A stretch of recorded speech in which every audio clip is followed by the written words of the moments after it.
Good morning, my gems. Thank you for joining me on part one, where we talk about the quilt that I made, which is the Beachy Hourglass. I wanted to make a quilt for a very special person to me for years, but I could never get to it. So this year, I had a reset, almost like a rebirth of sorts, like a phoenix rising from the ashes, where I was able to reprioritize crafting. And one of the first projects I wanted to do this year was make this quilt that had been on my mind for years. This person really loves the beach and the ocean and the water, and so my mind went, we should do that. I found and bought this really beautiful fat quarter bundle on Missouri Star Quilt Company's website called Coastal Shells. It is an artisan boutique by Robert Kaufman. So I had some leftover charm packs from I don't even know how long ago, like years and years ago.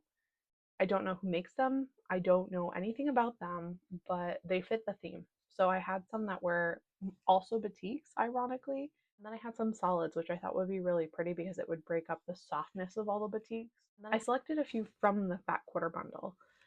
And then I cut those into 5-inch squares, and I paired that with the existing charm pack that I had. You take the 5-inch square, you make a 4 patch essentially, and then you do 2 4 patches faced together, sew around the border, and then cut diagonally each way, which gives you 4 different squares with hourglasses. Now you can make it as scrappy as you want. You can make it so you have matching hourglasses within the pattern. I did both because I wanted it to feel like there was a pattern, but also that there wasn't. Like the really cohesive part of this was that all the colors work together. And then once I had the hourglasses put together, I looked for like how I could pair them because I didn't want the same color or the same theme together. So I really spent a lot of time moving and removing a lot of my squares. And then eventually I said, well, just trust the process. As long as 2 colors aren't touching each other, like good enough, you know, if there's a couple solids too close to each other, like it's going to be okay. So I then took my blocks and I sewed them into rows, and then I sewed my rows into rows until I had a quilt that was the size that I felt it should be.